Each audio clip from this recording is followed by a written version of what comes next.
They were never meant to be beautiful. Not in the way paintings taught us to believe. Not in the way marble statues freeze them in calm, symmetrical perfection. Not in the way church ceilings dress them in soft light and human faces. Because the first time a human being saw one, they didn't admire it. They fell to the ground in terror. And the being's first words were not blessings, not comfort, not wisdom. Do not be afraid, which is a strange thing to say, unless fear is the only natural response to what stands before you.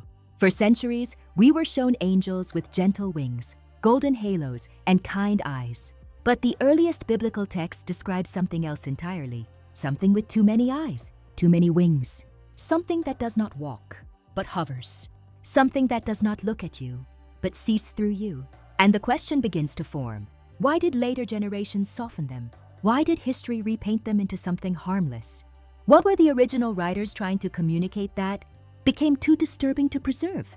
In the book of Ezekiel, written during the Babylonian exile in the 6th century BCE, a prophet describes creatures that do not resemble humans at all. They have 4 faces, a man, a lion, an ox, an eagle. Their legs are straight, like burnished bronze. Wheels intersecting wheels spin beside them, rims covered in eyes. They move without turning. They are accompanied by a sound like rushing waters, like an army marching. This is not symbolism for beauty. This is a description of something overwhelming, something incomprehensible.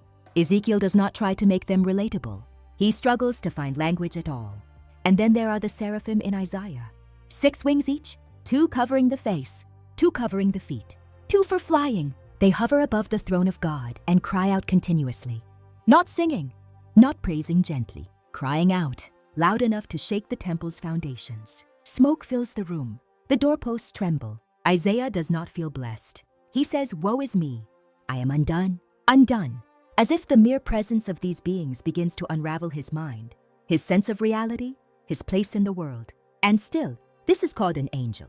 But the strangest are the Ophanim, the wheels, described as burning, rotating constructs full of eyes, moving in perfect coordination with the creatures beside them. They do not speak. They do not emote. They simply observe, perpetually, watching everything. A surveillance mechanism for the divine. It sounds less like a heavenly messenger and more like a cosmic machine. So we have to ask, what did the ancient writers believe angels actually were? Not helpers, not guardians, not friendly intermediaries, but manifestations of something so far beyond human. Comprehension that the only way to describe it was through terror, distortion, and overload. In early Hebrew thought, angels were not individuals with personalities. They were extensions of divine function, agents of will. They did not have free will. They did not have personal stories. They were forces. When one appears, something catastrophic or world-altering is about to happen. They arrive before cities burn, before plagues fall, before prophecies unfold, before wars, before judgments. They are not there to comfort. They are there because reality is about to break. And this is where the contradiction grows deeper. If angels were terrifying, mechanical, multi-faced, eye-covered beings, why did medieval Europe repaint them into soft human figures? Because fear is hard to worship. Because a being that looks like a cosmic horror is difficult to love. And because theology began to shift. As Christianity spread through the Roman Empire, artists and scholars influenced by Greco-Roman, aesthetics reshaped the image of the divine. Beauty became associated with goodness, symmetry with holiness, human form with perfection. The angel had to be made understandable. So the eyes disappeared, the wheels vanished, the extra faces were erased, the fire was dimmed, the terror was polished into grace. What remained was a sanitized messenger. But the text never changed. And if you go back to the source, the original descriptions are still there, unsettling and intact. Even more disturbing is what these beings do. In Genesis, angels help destroy Sodom and Gomorrah.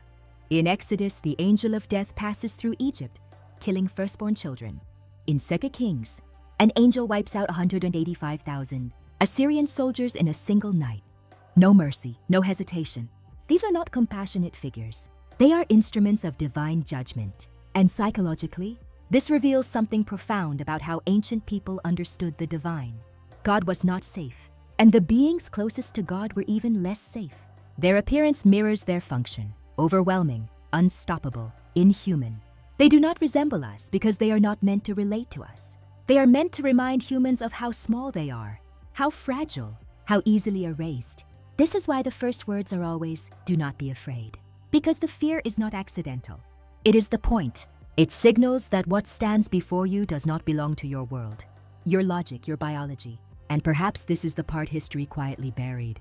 Because a religion built on love, forgiveness, and salvation becomes difficult to reconcile with messengers that resemble living nightmares, so art adapted. Stories softened. Angels became guardians of children, carriers of harps, symbols of peace. But the scriptures still whisper something else. They whisper that angels are not symbols of comfort. They are evidence of how terrifying proximity to the divine truly is. And maybe that is why their true form feels wrong to us. Because it was never designed for human eyes, not meant to be looked at without breaking something inside the observer. The Bible does not describe angels as beautiful. It describes them as unbearable. And when you realize that, a quiet, unsettling thought emerges. What if the horror is not a mistake of translation? What if the horror is the most accurate part of the story? Because if angels look like this, then the realm they come from must be far stranger than we were ever meant to imagine. And perhaps the reason we turned them into gentle figures with soft wings is not artistic preference, but psychological survival. Because some truths are easier to pray to when they no longer look back at you with 1,000 eyes.